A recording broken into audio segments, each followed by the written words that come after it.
E aí a gente entra justamente nessa definição. Comecemos por esse tema, Amanda. Essa epidemia, a epidemia que mais mata no Brasil, né, recorrentemente, intermitentemente e sem nenhum tipo de efetividade de uma política pública, de uma consciência social que possa,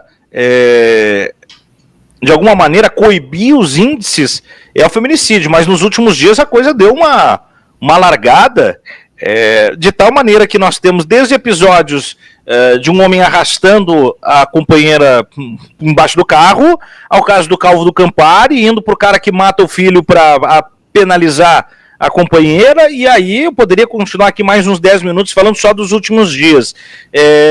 Motivou uma declaração potente do presidente da República, pesada, inclusive, né, dizendo que, inclusive, não quer os votos dessas pessoas. Isso é muito forte, né, quando um político da estatura do Lula vem a público e diz, olha, esse público não precisa votar em mim, às vésperas de um ano eleitoral, é porque a coisa é muito aguda mesmo. Então eu queria te ouvir um pouco sobre esses últimos dias e a importância dessa pauta ser, talvez, um carro-chefe também para os debates eleitorais.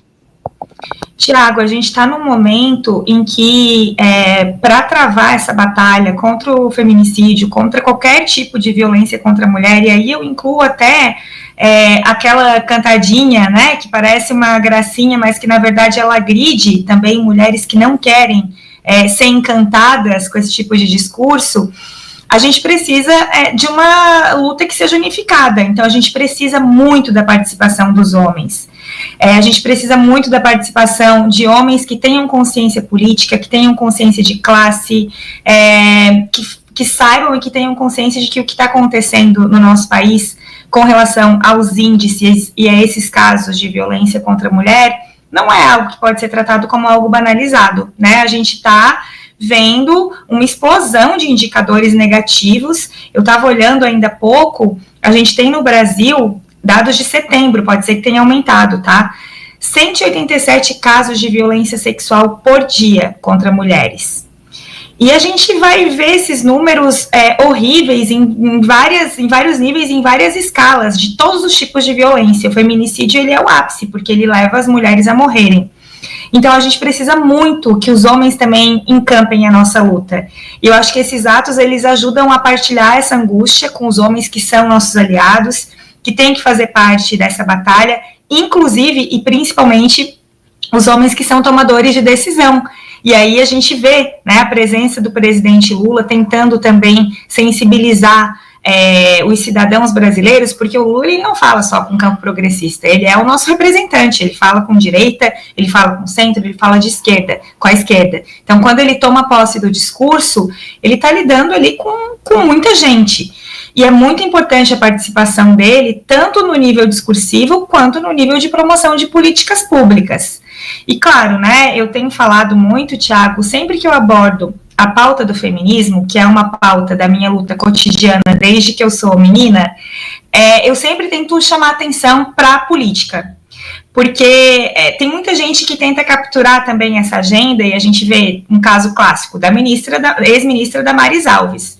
Ela tentou capturar essa pauta da violência contra mulheres durante algum tempo pelas vias da evangelização, né, com todo aquele histórico de discurso religioso, e não é isso que nos ajuda nesse momento. Então, a gente tem que ter uma autonomia com relação a essa pauta para entender que a política também está participando da morte das mulheres. Quando a gente tem um Congresso que vota contra questões do aborto legal e seguro, a gente vê essa participação se efetivando. Quando a gente vê deputadas, parlamentares, antifeministas falando contra os direitos das mulheres, e aqui em Santa Catarina eu tenho 3 exemplos, pelo menos, muito fortes disso. A Caroline Detoni e a Júlia Zanatta, elas votaram até contra a igualdade salarial entre homens e mulheres, quando essa PL foi votada logo no primeiro ano do governo Lula.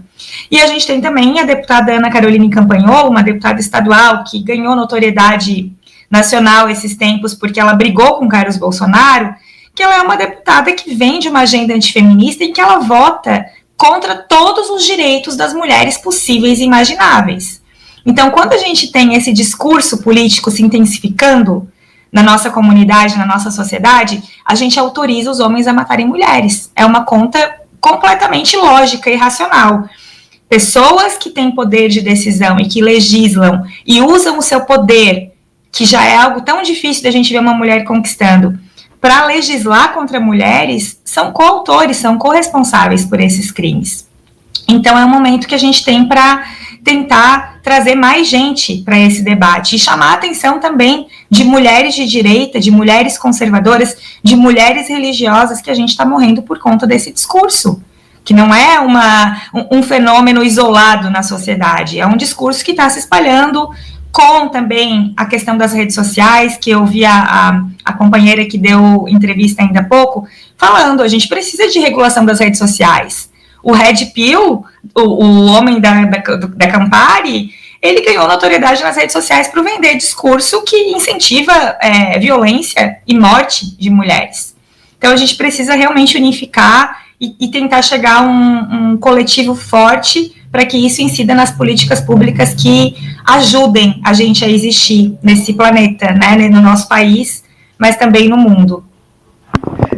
Tem esse ponto, né? O Calvo da Campari, por exemplo, ou qualquer outro dessa sistemática de produtificação da misoginia como algo rentável, ele não existe sem a rede social. Não existe.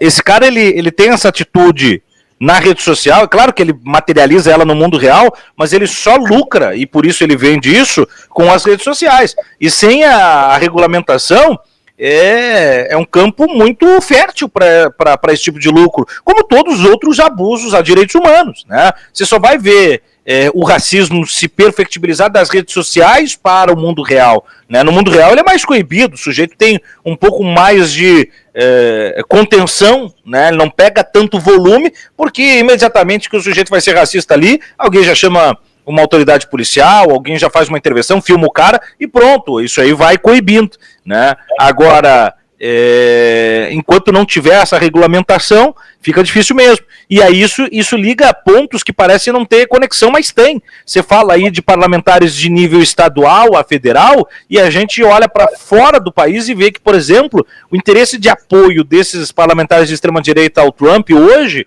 não está nem aí por Bolsonaro, sabendo que é uma luta inglória e infrutífera, mas o poder de barganha do Trump contra o Brasil hoje, para derrubar Magnitsky, para afinar a relação, está em duas frentes.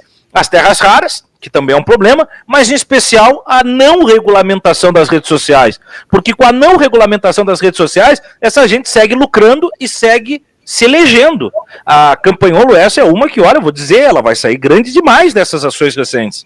E é um produto,